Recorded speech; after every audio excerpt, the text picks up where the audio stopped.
अब देखिए कि अगली पेशकश में जब एक आशा कार्यकर्ता गर्भवती महिला के घर आएगी और बताएगी उसे गर्भावस्था में क्या क्या करना चाहिए और क्या क्या नहीं। चलिए देखते हैं।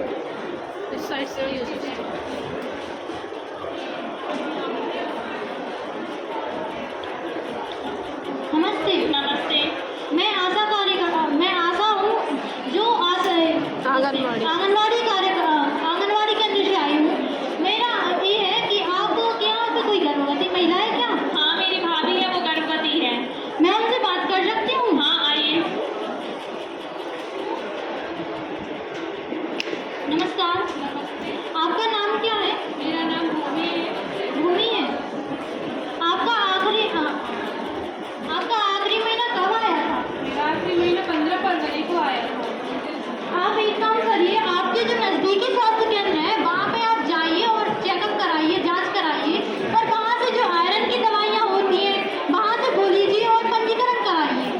मैं भी पंजीकरण और आयरन की दवाइयाँ लेना तो जरूरी है। हाँ, जिससे आप और आपका बच्चा स्वस्थ रहेगा। लेकिन मेरी सासू माँ तो नहीं जाने देती हैं। आप उनको बुलाइए, मैं उनसे बात करती हूँ।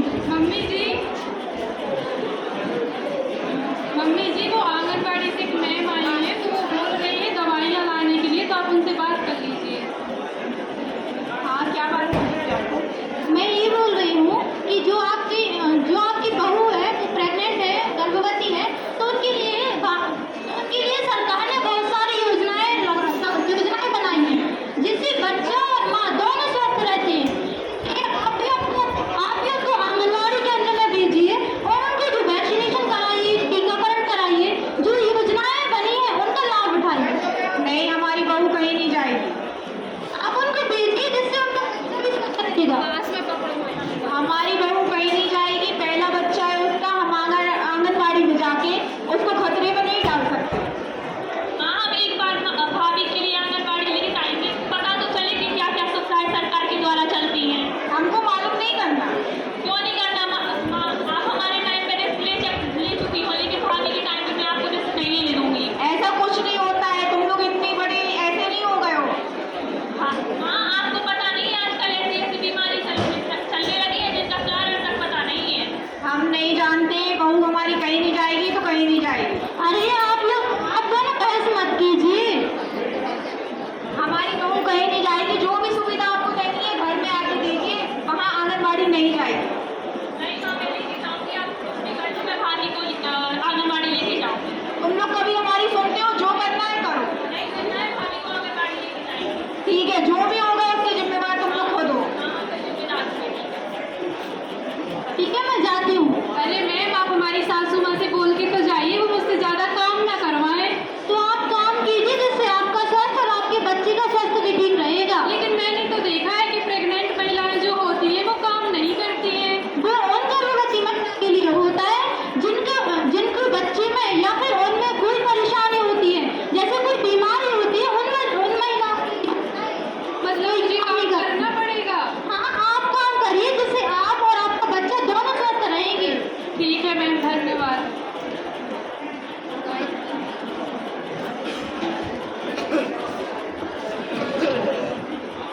अब चलते हैं आंगनबाड़ी केंद्र।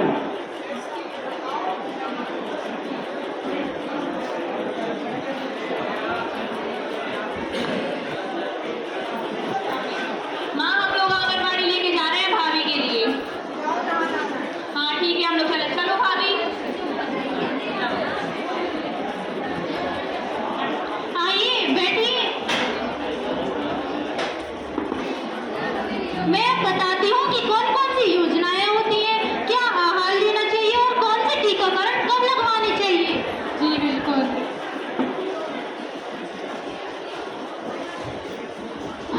तो चलिए अब देखते हैं एक गर्भवती महिला को क्या क्या पोषण, क्या क्या टीकाकरण और क्या क्या योजनाओं का लाभ उठाना चाहिए।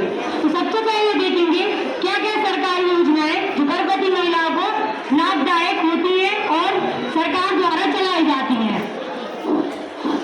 तो क्या आप सबको पता है कि भारत सरकार द्वारा गर्भवती महिलाओं को कौन कौन सी योजनाएं और अभियान के दौरान क्या क्या सुविधाएं प्राप्त होती हैं? क्या तुम्हें पता है? नहीं, हमें तो नहीं पता। क्या आपको पता है? नहीं, हम लोग को क्या आपको पता है?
तो आप लोगों ने देखा कि कौन कौन सी सरकारी योजनाएं जो एक गर्भवती महिला को चलाई जाती हैं।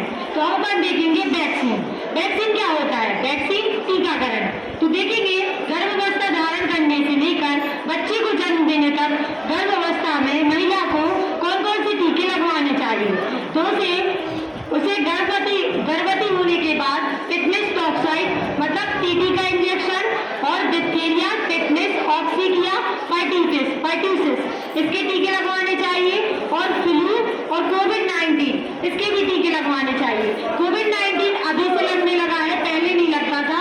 जो गर्भवती महिला होती है उसके और उसके बच्चे के स्वास्थ्य के लिए कोरोना वायरस से बचाने के लिए कोविड-19 का टीका लगने लगा है।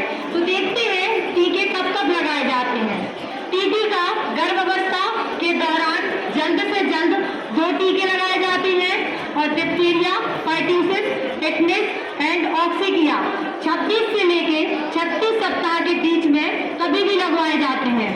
और फ्लू किसी भी प्रकार के इन्फेक्शन जैसे कि रोगाणु, अगर किसी को वायरल या बैक्टीरिया रोगाणु या फिर बीमारी हो गई है, फीवर आ रहा है, बुखार आ रहा है, तो उसके लिए उसे फ्लू का वैक्सीन या टीकाकरण लगवाना चाहिए। कोविड-19 का गर्भावस्था धारण करने के बाद ही कोविड-19 का टीका लगवाना चाहिए। अब देखेंगे क्या क्या फायदे होते हैं। टीकाकरण से बच्चे और एवं उसकी माँ का स्वास्थ्य ठीक होता है और बीमारियों से दूर रहते हैं और बच्चा स्वस्थ पैदा होता है और काली खांसी और बच्चे के लिए बुखार इत्यादि बीमारियां नहीं होती और बच्चा आगे जाके भी स्वस्थ रहता है।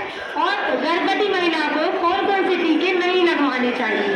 MMR का टीका और वेरिसेला का टीका, लाइव नेजल फ्लू का टीका ये नहीं लगवाने चाहिए। तो चलिए अब देखते हैं एक गर्भवती महिला को कौन कौन से पोषण लेने चाहिए और कौन कौन से पोषण नहीं लेने चाहिए। क्या आपको पता है कि आंगनवाड़ी केंद्रों पर गर्भवती महिलाओं के लिए क्या क्या पोषण आहार प्रदान किया जाता है? क्या आपको पता है? नहीं, हमें तो नहीं पता। चलिए बताते हैं। आहार गर्भावस्था के दौरान सही आहार लेना माँ और बच्चे दोनों के लिए जरूरी होता है। संतुलित आहार से आपको जरूरी पोषक तत्व जैसे कि प्रोटीन, विटामिन और खनिज इत्यादि प्राप्त होते हैं।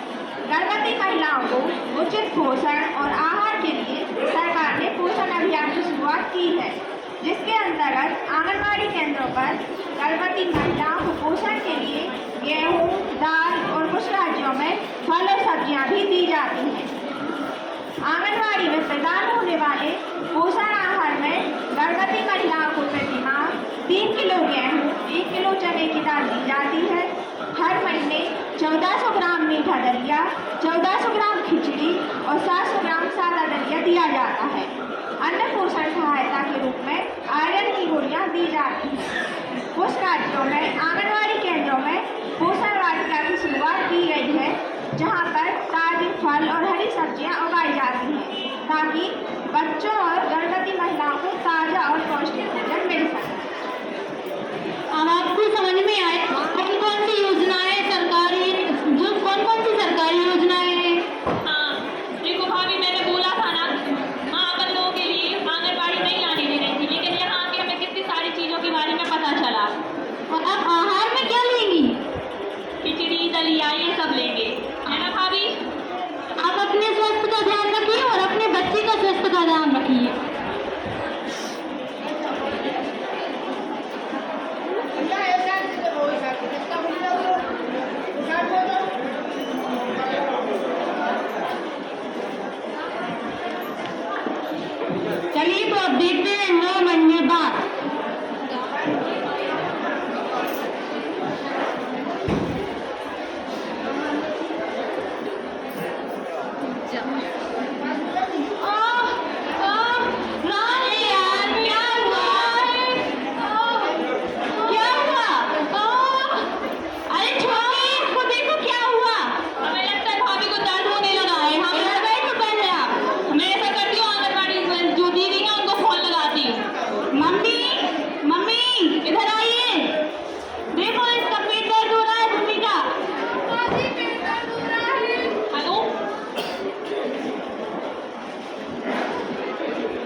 भी लगवाएं। अब आप सभी को समझ में आया कि योजनाओं का लाभ भी उठाना है और अपने स्वास्थ्य का ध्यान भी रखना है। हाँ मैम आया हम लोगों को समझ।